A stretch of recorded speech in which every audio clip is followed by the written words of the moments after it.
안녕하세요. 느리게 걷는 지혜입니다. 오늘도 당신의 삶에 작지만 깊은 지혜가 스며들기를 바랍니다. 안녕하세요, 여러분. 오늘 저는 여러분과 함께 우리 모두가 직면하게 될 현실에 대해 이야기하려고 합니다. 바로 곧 다가올 6070세대의 노후 현실과 지금 당장 준비해야 할 세 가지에 대한 이야기입니다. 여러분은 혹시 이런 뉴스를 보신 적이 있으신가요? 2025년 현재 우리나라 국민 3명 중 1명이 65세 이상이 될 것이라는 소식 말입니다. 이는 단순한 통계가 아닙니다. 우리 눈앞까지 다가온 시한폭탄과 같은 현실입니다. 언젠가 올 줄은 알았지만 이렇게 빨리 올 줄은 많은 분들이 상상하지 못하셨을 겁니다. 제가 얼마 전 어느 시골 마을을 다녀왔습니다. 15년 전만 해도 초등학교 운동장에서 아이들의 웃음소리가 쩌렁쩌렁 울려 퍼졌고, 경로당에서는 노래방 기계를 켜놓고 어르신들의 즐거운 웃음소리가 끊이지 않았습니다. 그런데 지금은 어떨까요? 경로당 문은 굳게 닫혀 있고 마을에서 가장 붐비는 곳은 병원 대기실 뿐입니다.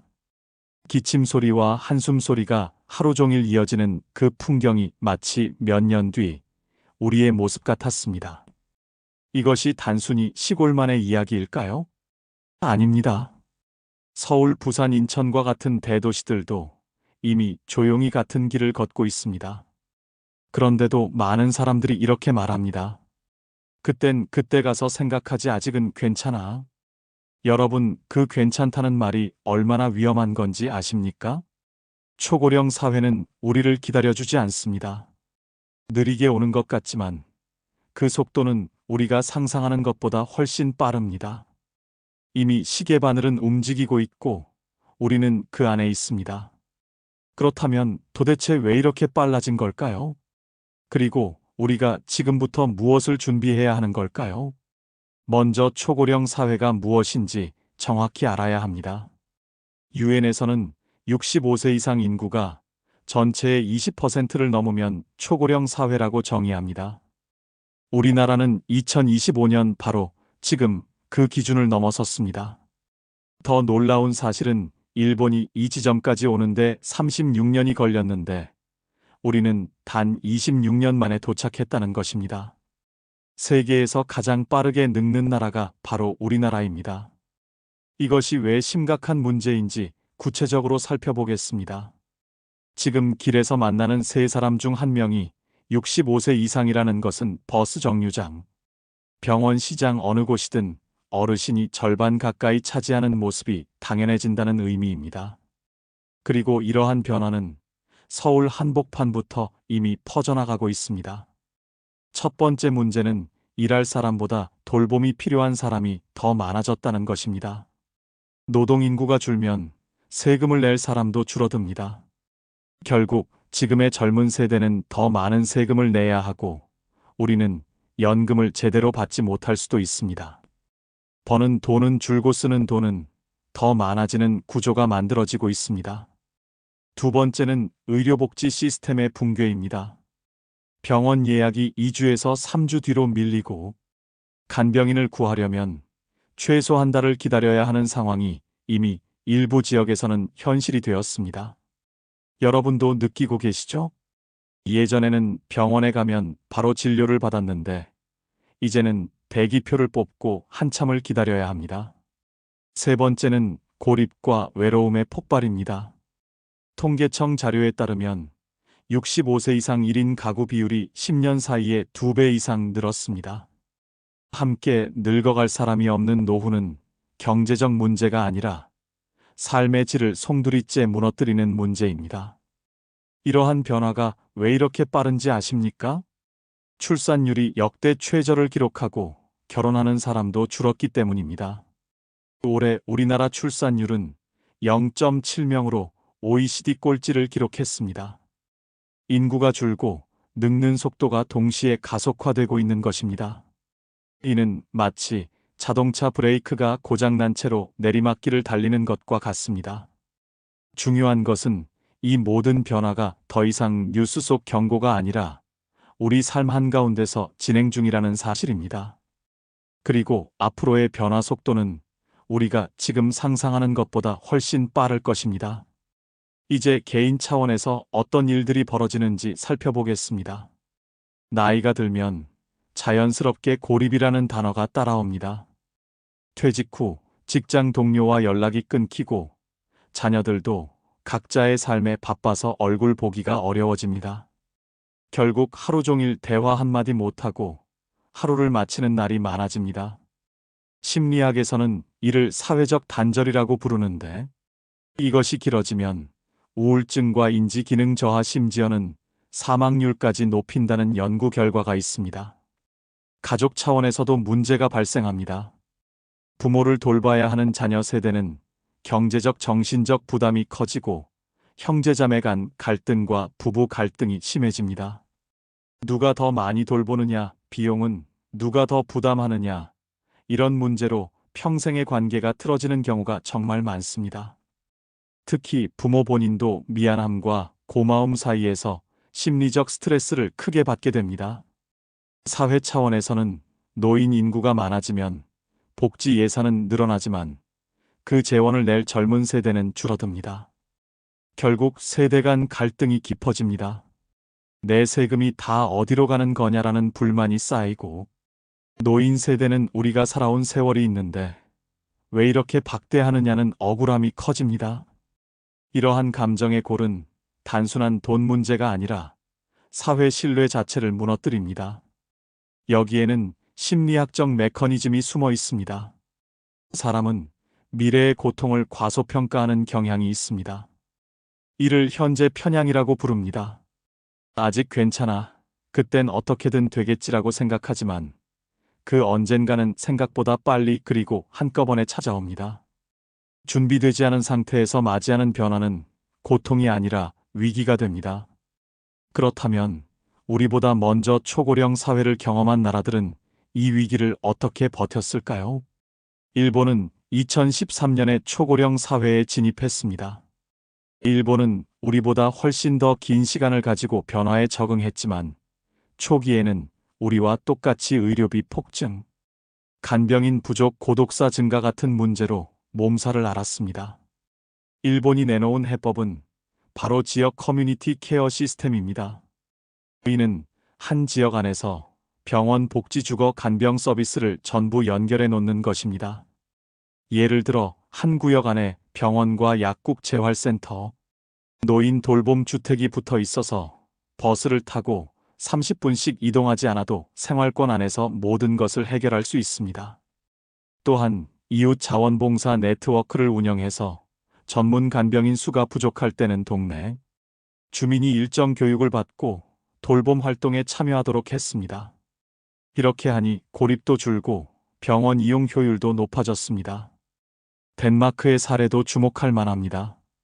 덴마크는 노인을 부담이 아니라 경험 있는 일꾼으로 봅니다. 은퇴 연령을 늘리고 고령자 맞춤형 일자리를 만들었습니다. 예를 들어 체력은 크게 쓰지 않지만 경력이 중요한 분야인 도서관 사서, 지역 문화 해설사, 원예 관리 같은 일을 고령자가 담당합니다. 또한 국가에서 재교육 프로그램을 무료로 제공해 65세 이후에도 새로운 기술을 배우고 다시 일할 수 있게 돕습니다. 그 덕분에 덴마크는 70대 취업률이 OECD 평균보다 훨씬 높고 노인 빈곤율도 7%대로 매우 낮습니다. 국내에서도 좋은 시도가 있습니다. 전남의 한 농촌 마을은 몇 년 전부터 마을 회관을 공동 돌봄센터로 전환했습니다. 여기서는 어르신들이 하루 한 끼를 함께 먹고 주 3회 간호사가 건강 체크를 합니다. 혼자 사는 어르신이 갑자기 아파도 함께 식사하던 사람들이 바로 발견해서 병원으로 연결해 줍니다. 경기도 일부 지자체에서는 실버 창업 지원을 운영합니다. 전통 먹거리 판매, 수공예, 소규모 텃밭 재배 등 작지만 안정적으로 수익이 나오는 창업 아이템을 지원하고 시청이나 군청에서 판매처까지 연결해 줍니다. 이러한 사례들의 공통점은 세 가지입니다. 첫째, 고립을 막는 사회적 연결망을 만든다. 둘째, 노인의 경험과 시간을 자원으로 활용한다. 셋째, 의료 돌봄 접근성을 생활권 안으로 끌어온다. 그리고 이는 국가든 지자체든 심지어 한 가족 단위든 적용할 수 있는 원칙입니다. 이제 우리 각자가 당장 실천할 수 있는 개인 가족 사회 대응 전략을 이야기해 보겠습니다.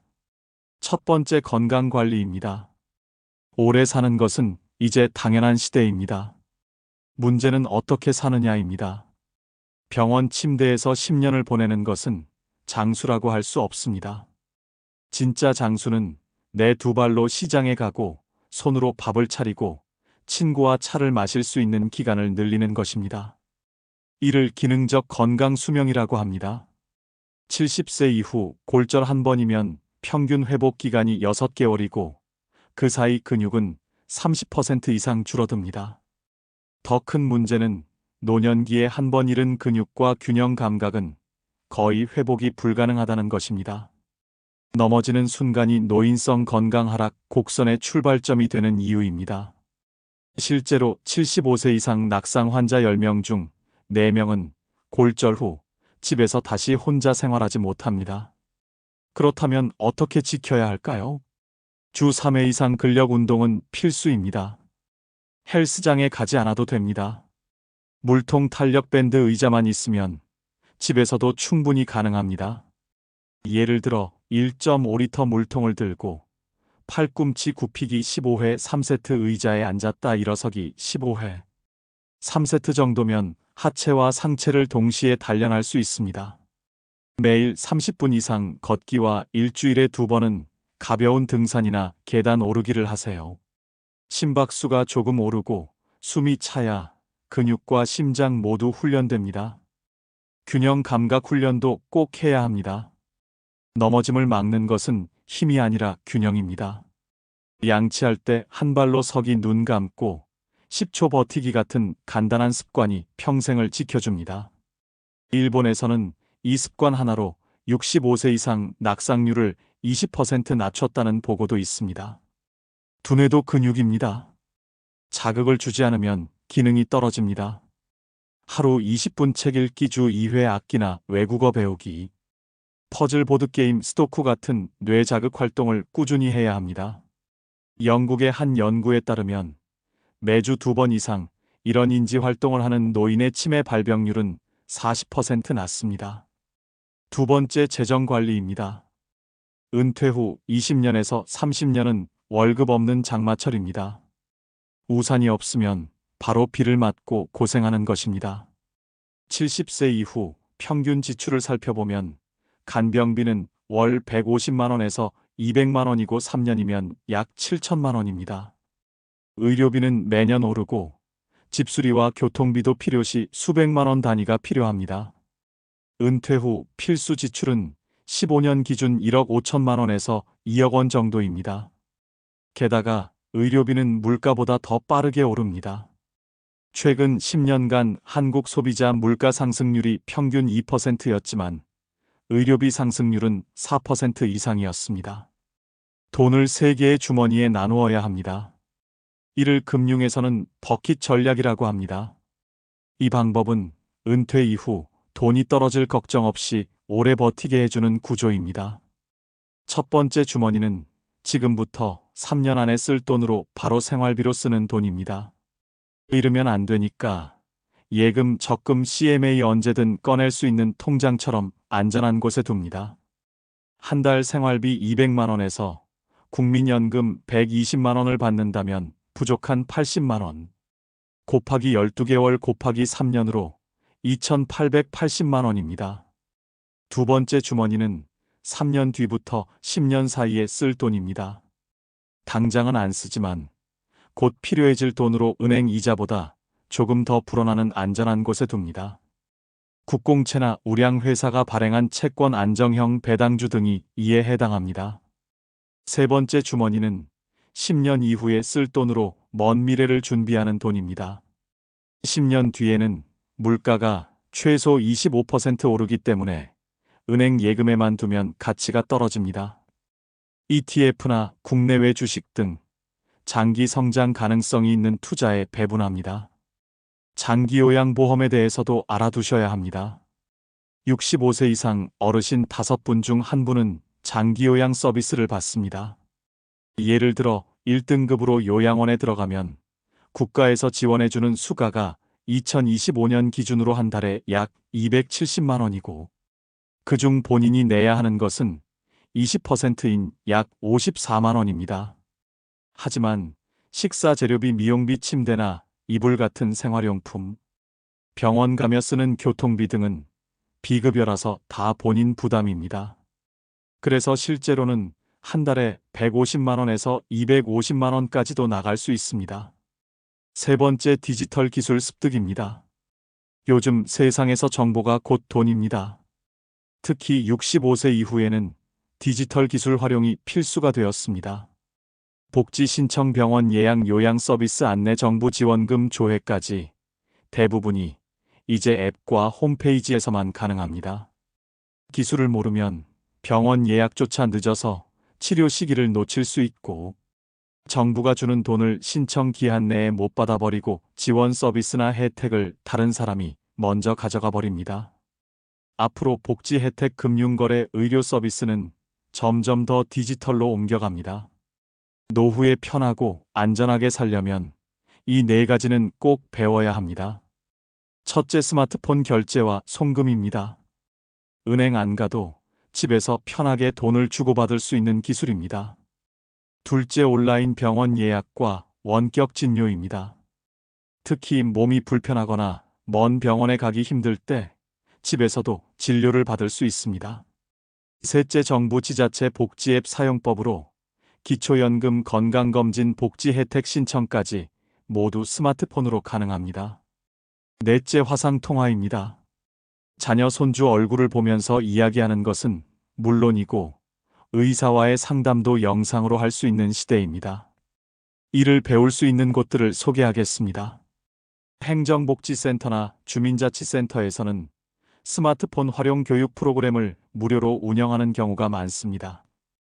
노인복지관에서는 기초부터 반복학습까지 연령대에 맞춘 교육이 있습니다. 평생학습관에서는 앱 설치, 결제, 온라인 예약, 실습까지 진행하는 체계적인 강좌를 제공합니다. 은행지점에서는 시니어 대상 모바일 뱅킹 교육이 있고, 보건소나 의료원에서는 원격 진료 및 온라인 예약 시연 교육을 받을 수 있습니다. 가족 안에서의 준비도 중요합니다. 초고령 사회에서는 누가 얼마나 돌볼까가 가족의 최대 갈등 요인이 됩니다. 이를 미리 합의하지 않으면 수십 년 함께 쌓아온 정이 하루 만에 산산조각 날 수 있습니다. 부양 계획을 세워야 합니다. 부모를 부양하는 일을 막연하게 잘 돌봐야지 하고만 생각하면 결국 막상 닥쳤을 때 서로의 기대와 현실이 충돌하게 됩니다. 누가 언제 어떤 방식으로 도울지 미리 대화로 풀어놓고 구체적으로 정리해야 합니다. 가족회의를 열어 돌봄 인력 배치표를 만드는 것입니다. 첫째는 병원 약물 치료 일정 관리, 둘째는 생활비와 간병비 부담, 셋째는 장보기, 청소 등 일상 지원입니다. 이렇게 역할을 나누면 돌봄이 의무가 아니라 협력이 됩니다. 가족 간 합의는 말로만 끝내면 기억이 다르게 남고, 감정이 얽히면 그때 그렇게 말 안 했잖아라는 싸움이 시작됩니다. 그렇기 때문에 법적 효력이 없어도 글로 남기는 것이 필수입니다. A사 한 장이면 됩니다. 합의 내용, 날짜, 서명, 그리고 목격자 1명만 있으면 됩니다. 단순한 메모라도 분쟁 가능성을 70% 이상 줄여줍니다. 상속 증여, 의료 의사결정도 미리 정해두어야 합니다. 사람은 갑작스러운 상황에서 감정이 먼저 앞섭니다. 누군가 위중한 상태에 빠지면 그렇게 하지 말라는 말보다 무조건 살려야 한다는 외침이 더 커집니다. 하지만 그 선택이 몇 년 후 가족 모두를 지치게 할 수도 있습니다. 예를 들어 재산 분배를 명확히 해두면 형제 간 소송 같은 최악의 상황을 막을 수 있습니다. 증여 시기를 정해두면 세금 부담을 최소화할 수 있고, 연명 치료 여부를 기록해두면 마지막 순간에 가족이 죄책감과 갈등 속에서 울부짖지 않아도 됩니다. 정서적 부채도 줄여야 합니다. 부모 세대도 자녀에게 고마움과 미안함 사이에서 흔들리는 마음이 있습니다. 내가 이렇게까지 받았는데 갚아야 하지 않나 하는 심리적 빚이 생기면 돌봄이 고마움이 아니라 부담이 됩니다. 그래서 내 몫은 여기까지라는 선을 미리 정하는 것이 모두를 편하게 합니다. 예를 들어 경제적 지원은 여기까지 이후에는 요양원이나 외부 서비스 이용이라고 못 박아두면 자녀도 불안 없이 계획을 세울 수 있습니다. 이것은 이기적인 결정이 아니라 남은 가족 모두가 무너지지 않게 하는 안전장치입니다. 개인적인 준비와 가족 안에서의 약속과 계획까지는 내 힘으로 지킬 수 있는 영역입니다. 하지만 아무리 개인이 잘 준비해도 사회라는 울타리가 받쳐주지 않으면 한계가 있습니다. 나 혼자 버틴다고, 내 가족만 챙긴다고 해서 해결되지 않는 문제들이 있습니다. 이제 사회적 차원에서의 준비를 살펴보겠습니다. 고령자 재취업 프로그램이 필요합니다. 70세 이후에도 일할 수 있다는 것은 단순히 수입의 문제가 아닙니다.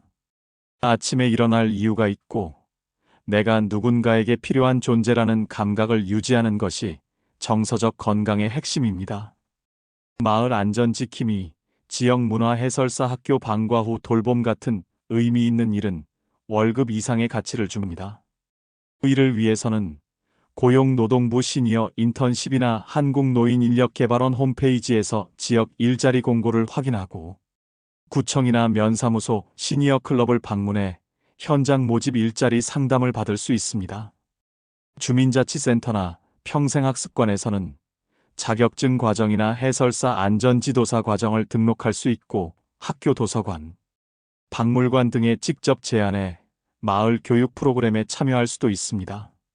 단순 노무 일자리 외에 내 경험이 필요한 자리가 있는지 능동적으로 탐색해야 합니다. 지역 돌봄 공동체도 중요합니다. 나이가 들수록 가까움이 생명입니다. 병원 복지관 문화시설이 걸어서 10분 안에 있어야 하는 이유가 여기에 있습니다. 거동이 조금만 불편해져도 버스 한 번 갈아타야 하는 구조라면 사회와 단절되는 속도는 생각보다 빠릅니다. 일본의 커뮤니티 케어는 이런 점을 정확히 짚었습니다. 동네 안에 작은 도서관, 경로당, 복지센터, 의원, 약국이 모두 모여있는 구조를 만든 것입니다. 이를 위해서는 집을 중심으로 도보 10분, 거리 안에 병원, 복지관, 문화센터, 도서관, 약국을 지도에 표시해야 합니다. 없는 시설은 주민자치위원회나 구청의 주민 서명을 모아 건의합니다. 있는 시설도 경사로, 엘리베이터 손잡이, 셔틀버스 등 휠체어나 유모차도 이동 가능하게 어르신이 쓰기 편한지 점검하고 개선 요청을 합니다. 동네 단톡방이나 카페에 응급시 도와줄 수 있는 이웃 명단을 만들어 생활 안전망을 확보합니다. 여러분 혹시 이런 걱정을 해보신 적 있으신가요? 아무리 미리 준비해도 갑작스러운 상황이 닥치면 어떻게 하지? 많은 분들이 이런 불안감을 갖고 계시는 것 같습니다. 저도 이런 이야기를 들을 때마다 마음이 무거워집니다. 하지만 걱정만 하고 있을 수는 없죠. 인생은 계획대로만 흘러가지 않기 때문에 응급 상황에 대한 대처법도 미리 알아두어야 합니다. 이런 준비가 있다면 예상치 못한 위기 앞에서도 당황하지 않고 침착하게 대응할 수 있습니다. 갑작스러운 건강 악화 시 대처법입니다. 먼저 응급 연락망을 정리해 두세요. 휴대폰 연락처에 가족과 가까운 병원 연락처를 저장하고 쉽게 찾을 수 있도록 이름 앞에 별표나 숫자를 붙여두세요. 지갑 안에는 응급 상황 시 연락할 사람과 복용 중인 약물 정보를 적은 작은 카드를 넣어두시면 됩니다. 기본적인 상비약을 준비해 두세요. 평소 복용하는 혈압약이나 당뇨약이 있다면 며칠치를 별도로 보관해 두고 해열제나 소화제 같은 기본 의약품도 한 곳에 모아두시면 좋습니다. 냉장고나 현관문에 응급실 전화번호 119를 적어 붙여두면 급할 때 다른 사람도 쉽게 도와줄 수 있습니다. 응급 상황이 생겼을 때는 당황하지 마시고 119에 먼저 신고하세요. 심한 가슴 통증이나 호흡곤란, 갑작스럽게 말이 어눌해지거나 한쪽 팔다리에 힘이 빠지는 증상이 나타나면 혼자 해결하려 하지 마시고 즉시 전문의료진의 도움을 받으셔야 합니다. 간병이 급하게 필요할 때의 대처법입니다. 갑자기 거동이 불편해지거나 누군가의 도움이 필요할 때는 당황스럽고 막막하실 텐데요. 이럴 때는 가장 먼저 거주지 주민센터나 보건소에 연락하세요. 장기요양보험 신청을 하면 등급에 따라 요양보호사 서비스나 주간보호센터 이용이 가능합니다. 신청 후 등급 판정까지는 보통 한 달 정도 걸리니 그 전까지는 민간 간병업체를 이용하거나 가족이 번갈아 가며 돌봄을 해야 합니다. 응급 상황에서는 지역 내 대한적십자사나 종교단체 자원봉사센터에 임시 도움을 요청할 수도 있습니다. 완전한 해결책은 아니지만 급한 상황을 버틸 수 있는 도움은 받을 수 있습니다. 경제적 위기 상황 시 활용 가능한 지원입니다. 예상치 못한 의료비나 간병비로 경제적 어려움이 생겼을 때도 포기하지 마세요. 많은 분들이 이런 상황에서 혼자 끙끙 앓으시는데 도움받을 수 있는 곳이 생각보다 많습니다.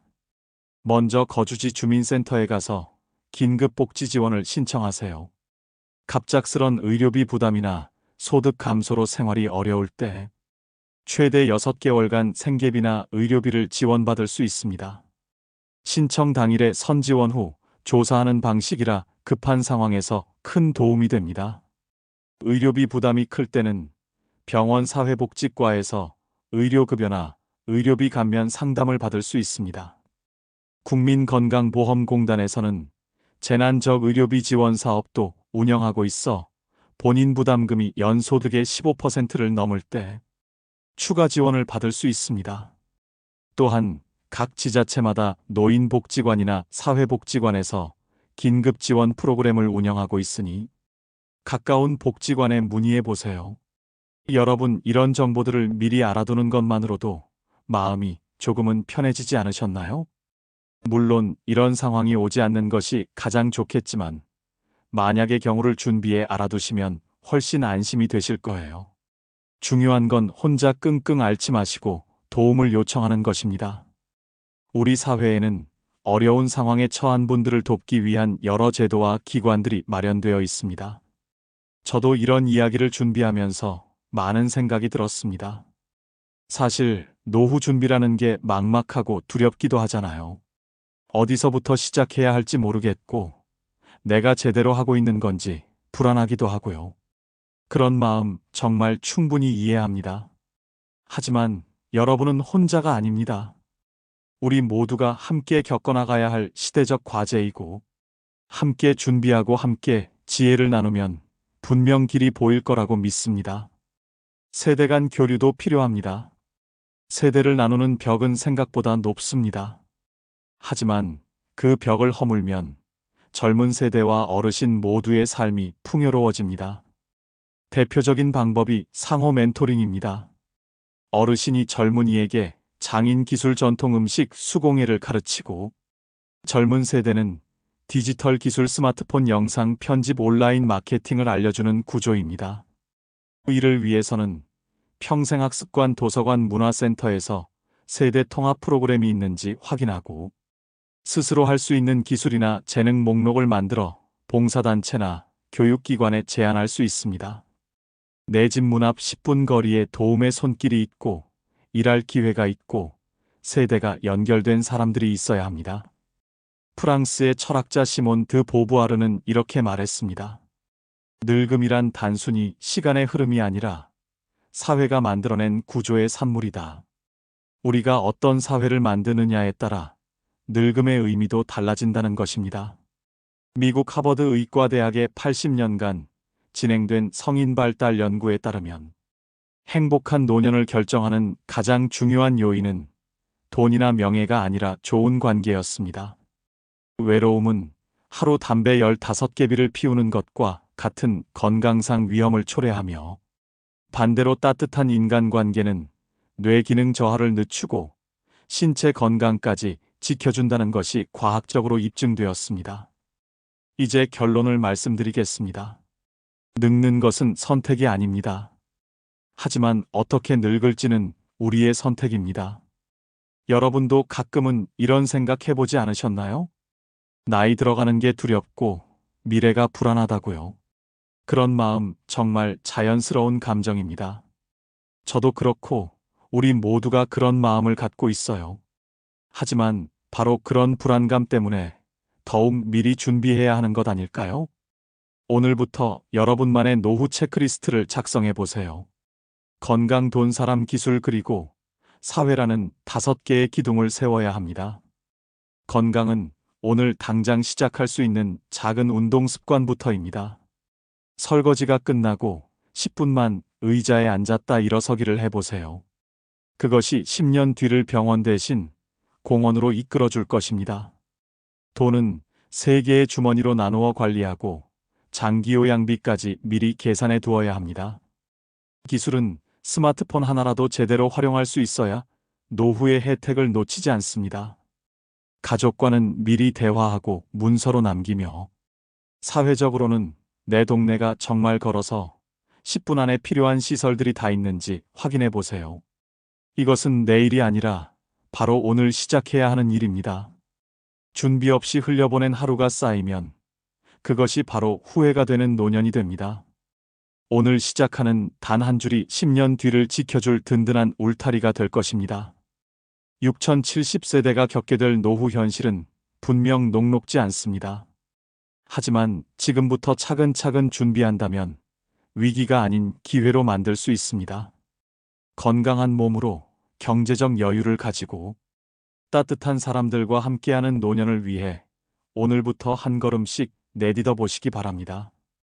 혹시 오늘 영상을 보시면서 막막하다는 생각이 드신다면 그것도 당연한 반응입니다. 한 번에 모든 걸 다 할 필요는 없어요. 오늘은 건강 체크부터 내일은 가계부 작성하기, 이런 식으로 하나씩 천천히 해나가시면 됩니다. 완벽하지 않아도 괜찮습니다. 시작하는 것 자체가 이미 큰 성취이니까요. 여러분이 생각하는 행복한 노년의 조건은 무엇인가요? 건강, 사랑하는 사람, 경제적 자유, 마음의 평화, 어떤 답이든 좋습니다. 댓글로 나누어 주세요. 여러분의 이야기가 누군가의 10년 뒤를 바꿀 수 있습니다. 혹시 오늘 이야기를 들으며 이것은 나도 꼭 준비해야겠다 하는 마음이 스쳤다면 그 마음이 식기 전에 작은 한 걸음을 내디뎌 보세요. 그 한 걸음이 여러분의 남은 날들을 전혀 다른 풍경으로 바꿔줄 것입니다. 오늘 영상을 보며 여러분은 어떤 생각이 드셨나요? 여러분의 경험과 생각을 댓글로 나누어 주세요. 여러분의 이야기가 누군가에게 큰 위로와 깨달음이 될 것입니다. 오늘도 끝까지 시청해주신 여러분께 깊은 감사를 드립니다. 오늘 영상이 도움이 되셨다면 소중한 분들께 공유해 주시고 구독과 좋아요로 응원해 주세요. 여러분과의 소중한 연결이 저에게 큰 힘이 됩니다. 오늘도 행복한 하루 되세요.